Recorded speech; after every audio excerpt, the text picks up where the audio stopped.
ईमानदारी का फल, द फ्रूट ऑफ ऑनेस्टी। बहुत समय पहले एक छोटे से गांव में एक किसान रहता था जिसका नाम रामू था। रामू बहुत मेहनती और ईमानदार व्यक्ति था।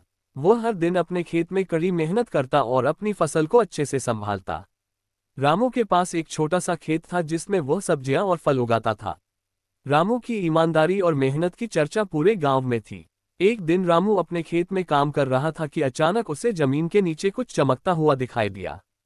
उसने उस जगह को खोदा और पाया कि वहां एक पुराना सोने का सिक्का था। रामू बहुत खुश हुआ, लेकिन उसने सोचा कि यह सिक्का किसी और का हो सकता है। रामू ने गांव के मुखिया के पास जाकर सोने का सिक्का दिखाया और कहा, मुझे ये सिक्का मेरे खेत में मिला है, लेकिन मैं नहीं जानता कि यह किसका है। मुखिया ने रामू की ईमानदारी की सराहना की और कहा, तुम्हारी ईमानदारी के कारण ये सिक्का अब तुम्हारा है। रामू ने सोने का सिक्का लेकर घर वापसी की और उसे सुरक्षित रख दिया। कुछ दिनों बाद रामू अपने खेत में फिर से काम कर रहा था कि उसे एक और चमकता हुआ सिक्का मिला। उसने फिर से वही किया और सिक्का मुखिया को सौंप दिया। इस बार भी मुखिया ने रामू की ईमानदारी की प्रशंसा की और सिक्का उसे वापस दे दिया। रामू की ईमानदारी का ये सिलसिला चलता रहा और उसे कई सोने के सिक्के मिले।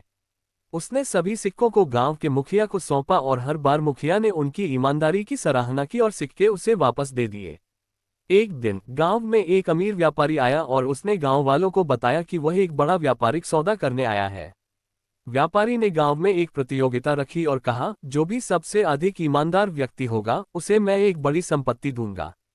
गांव वालों ने रामू की ईमानदारी की कहानी व्यापारी को सुनाई। व्यापारी ने रामू को बुलाया और उसकी ईमानदारी की परीक्षा लेने का फैसला किया। उसने रामू को एक कीमती हीरा देकर कहा, यह हीरा मुझे बहुत प्रिय है, इसे संभाल कर रखना। रामू ने हीरा लेकर अपने घर में सुरक्षित रख दिया। कुछ दिनों बाद व्यापारी ने रामू को बुलाया और हीरा वापस मांगा। रामू ने बिना किसी हिचकिचाहट के हीरा वापस कर दिया।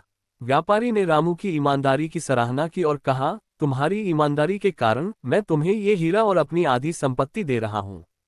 रामू ने व्यापारी का धन्यवाद किया और हीरा और संपत्ति को स्वीकार किया।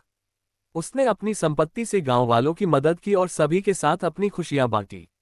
इस प्रकार रामू की ईमानदारी ने उसे न केवल संपत्ति बल्कि पूरे गांव वालों का सम्मान भी दिलाया। उसकी कहानी पूरे गांव में प्रेरणा का स्रोत बन गई और सभी ने ईमानदारी का महत्व समझा।